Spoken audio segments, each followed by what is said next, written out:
Professor साहब अड़ गए थे कि उनकी बेटी बस चलन नहीं है और उसका चरित्र प्रमाण पत्र जारी करने वाले ये कौन होते हैं। इतने मन से बनवाया हुआ अपना मकान बेचकर तबादला करवा लिया था, पर किसी को भी बेटी के खिलाफ एक शब्द भी बोलने नहीं दिया था। ड्राइंग रूम से पापा की फोन पर बात करने की आवाजें आ रही थी। मिताली कुछ स्पष्ट सुन नहीं पा रही थी। बस इतना ही समझ में आ रहा था कि वो काफी गुस्से में बात कर रहे थे। गुस्से में पापा का बीपी बढ़ जाता है। मुझे उन्हें रोकना ही होगा बात करने से। यही सोचकर मिताली ड्राइंग रूम में आ गई। कुछ देर खड़ी रही, अंदाजा लगा रही थी कि किससे बात हो रही है, पर समझ नहीं पाई। पापा, आपके दूसरे फोन पर शुभू का फोन आया था। उसे कुछ जरूरी काम है, प्लीज आप उससे बात कर लीजिए। बेटी की बात सुनकर सुदीप ने फोन पर बोला, अच्छा जी, अब मैं फोन रखता हूँ। आप सीधे मिताली से बात नहीं करें, पहले मैं खुद उससे बात करूँगा। उसकी मर्जी मैं आपको जल्दी ही बता दूंगा। तब तक आप धैर्य रखें। पापा की बातों में अब गुस्सा नहीं था। हो सकता है मुझे गलतफहमी हुई हो। पापा वैसे भी फोन पर जोर जोर से ही बात करते हैं। मिताली ने सिर को झटका दिया और पापा की आवाज सुनने लगी। वो अंदर शुभू से बातें कर रहे थे फोन पर। शुभू से तो वैसे भी चिढ़े रहते हैं, ढंग से कभी बात ही नहीं की। मिताली ने ड्राइंग रूम का पंखा बंद किया और नहाने के लिए बाथरूम में चली गई। आज अदालत के लिए जल्दी निकलना था। तैयार होकर बाहर आई तो माँ और पापा किसी बात पर उलझे हुए लग रहे थे। पूछने का समय नहीं था, इसलिए मिताली ने अपना टिफिन उठाया और बाय कहते हुए तेजी से बाहर निकल गई। कार में बैठे बैठे भी ध्यान केस पर कम और पापा की बातों पर ज्यादा था। इतना गुस्से में तो कभी नहीं रहे पापा। इस शहर में आने के बाद अचानक क्या हुआ? उसी शहर से जुड़ा हुआ होगा कुछ ना कुछ। एक गलती जिंदगी भर दुख देती है। पापा को कितना सहन करना पड़ रहा है मेरी खातिर। शाम को खाने पर माँ ने बात छेड़ी, मिताली बेटा, वो संजीव अंकल की बेटी तुमसे बात करना चाहती थी। अगर तुम्हें ऐतराज नहीं हो तो उसे तुम्हारा नंबर दे दूं। मिताली हैरान थी। माँ, ये आप क्या कह रही हो? पापा से पूछा आपने? आप कितनी जल्दी सब भूल गए ना? भूली तो मैं कुछ भी नहीं हूँ मीतू। संजीव भाई साहब ने तुम्हारे पापा से ही फोन पर बात की थी। अपनी गलती पर शर्मिंदा थे। बस यही कह रहे थे कि मिताली को ऐतराज नहीं हो तो एक बार बात कर लेगी रानू से। क्या बात है? मिताली ने खुद को सामान्य करके माँ से सवाल किया। परेशान है बहुत। रानू ने जिस लड़के से शादी की थी वो कुछ और ही निकला। शादी से पहले जो खुद को बता रहा था उसका एकदम उलट। माँ बताते हुए परेशान हो रही थी। मिताली माँ की हालत देखते हुए बोली, ठीक है, नंबर दे देना आप। रानू से बात कर लूंगी। अब खाना खाओ आप माँ। आजकल शादियाँ ऐसी ही होती हैं, आप परेशान ना हो। पापा ने मिताली की बात को आगे बढ़ाते हुए कहा, तुम बिल्कुल सही कह रही हो बेटा। जमाना बहुत बदल गया है। लड़कियां आगे बढ़ रही हैं, लेकिन फिर भी भावनात्मक रूप से उनकी मजबूत नहीं है जितना उन्हें होना चाहिए। किसी भी बातों में नहीं आना चाहिए।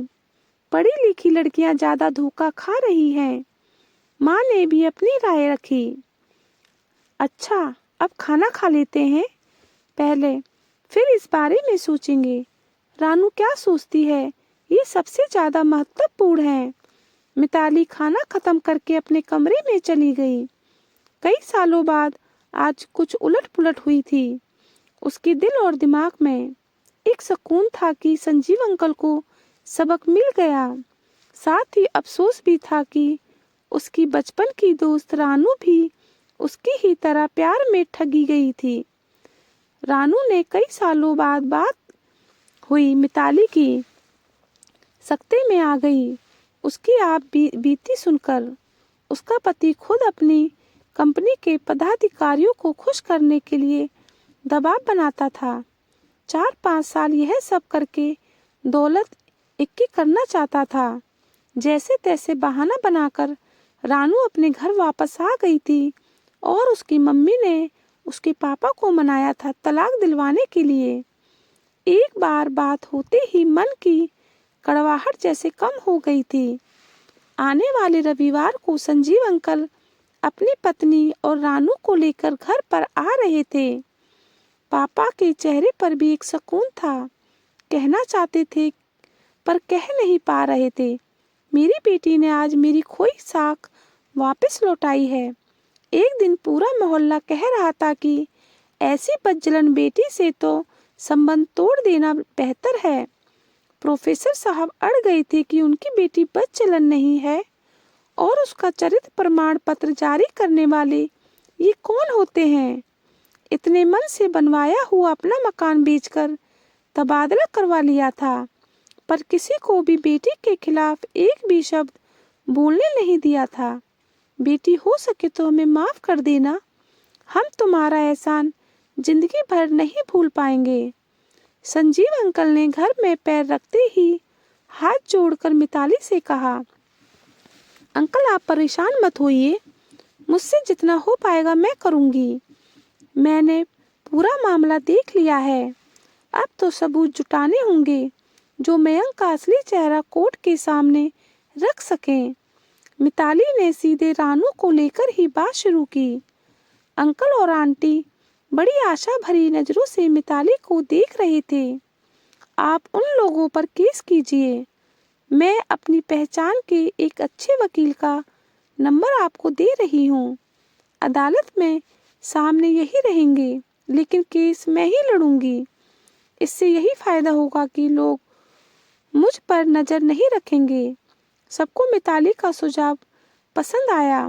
वकील के बारे में जानकारी लेकर वो लोग वापस चली गए और मिताली अपने काम पर लग गई। रानू के पति के घर खाना बनाने वाली बाई भेजने से लेकर उसकी ससुराल में काम करने वाले नौकरों का मुंह खुलवाने तक की सारी गुप्त योजनाएं और उनसे मिली जानकारी मिताली के सिवा कोई भी नहीं जानता था। केस उसके पुराने शहर में चल रहा था, लेकिन हर तारीख पर मिताली अदालत में उपस्थित होती थी।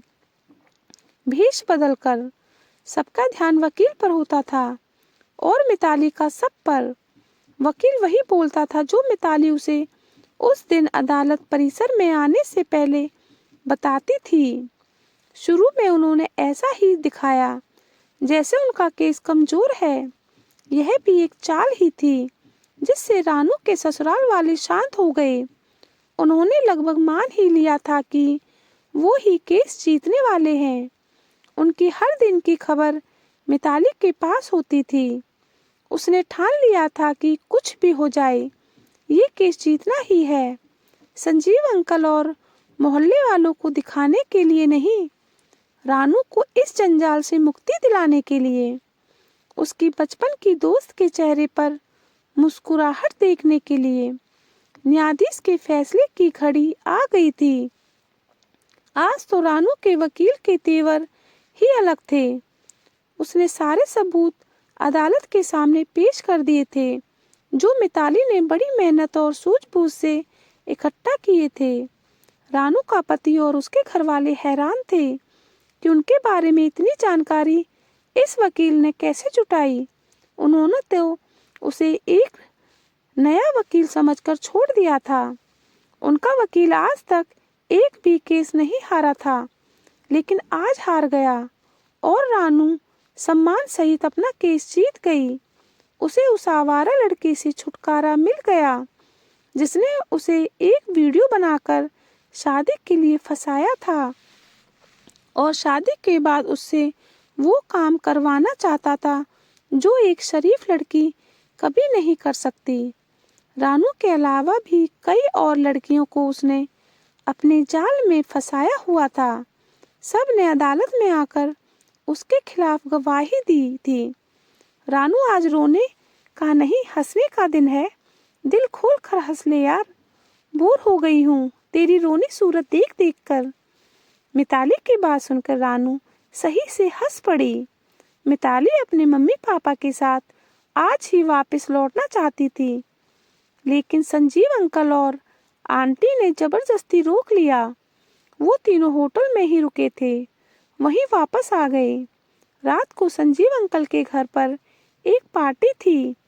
पापा, आप दोनों चले जाना पार्टी में, मुझे दूसरे केस की तैयारी करनी है।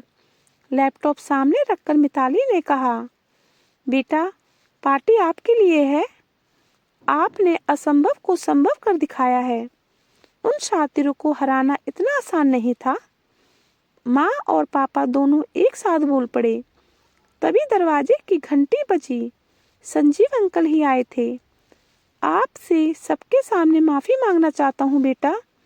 रानू के लिए आपने जो किया वो केवल भगवान ही कर सकता है। आप बस आधा घंटे के लिए कॉलोनी के सामुदायिक भवन में भाई साहब और भाभी जी के साथ आ जाना। पश्चाताप में उनका सिर झुक गया था और हाथ जोड़े हुए थे। देखती हूँ अंकल, कोशिश करूंगी, नहीं तो माँ और पापा आ जाएंगे। अपमान तो इन्होंने ही सहा था, मैं तो बस घर में कैद हो गई थी। आपका आना जरूरी है बेटा।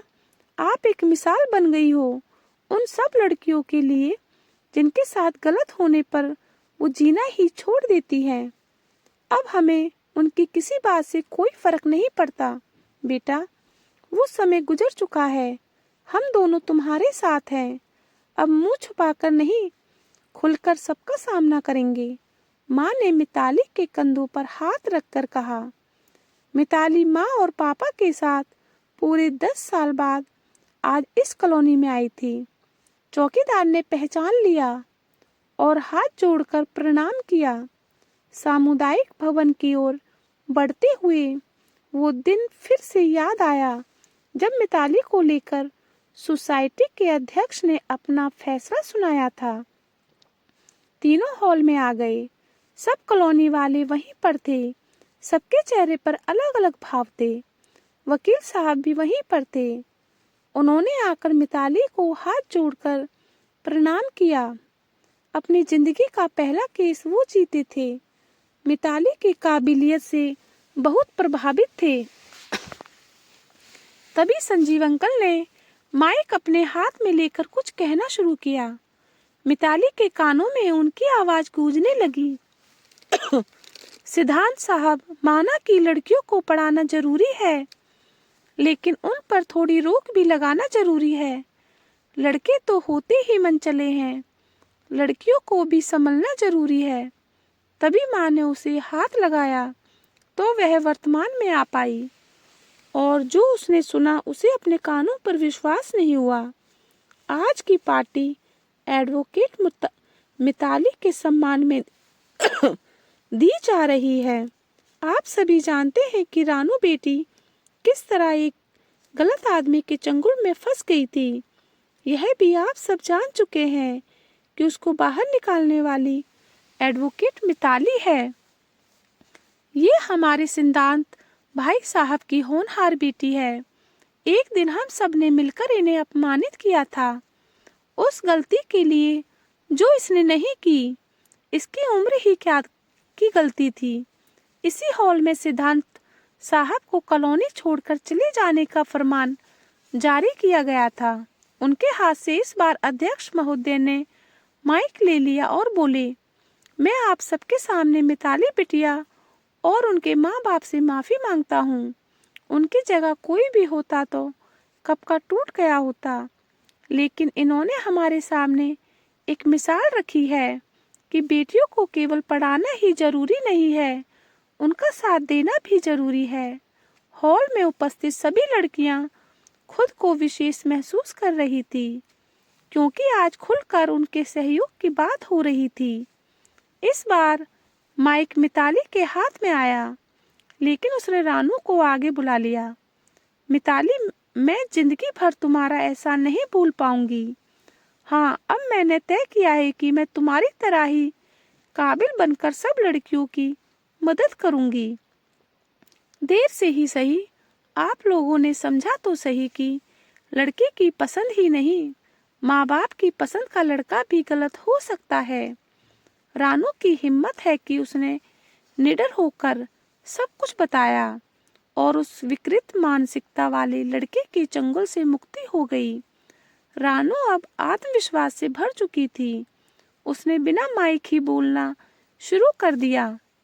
उस पागल ने मुझसे शादी ही यह सोचकर की थी कि मेरी परवरिश ऐसी है कि मैं कभी उसका विरोध नहीं कर पाऊंगी और मेरे दकियानूसी माँ बाप कभी मेरी शादी नहीं तोड़ेंगे। मैंने मिताली को टूटते देखा और उसे आगे बढ़ते हुए भी देखा, तभी मैं इतनी हिम्मत कर पाई।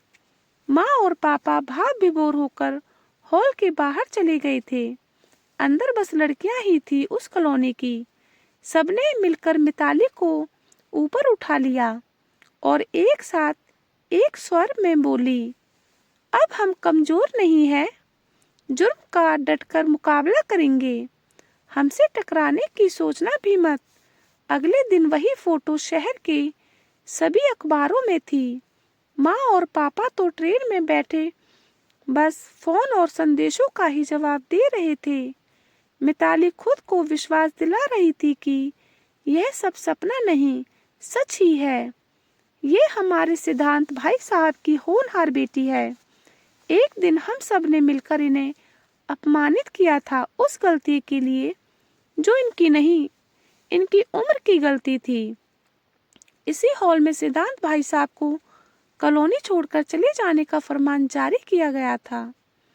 दोस्तों, अगर आपको कहानी अच्छी लगी हो तो लाइक करें, सब्सक्राइब करें, शेयर करें, कमेंट्स करें। Thank you.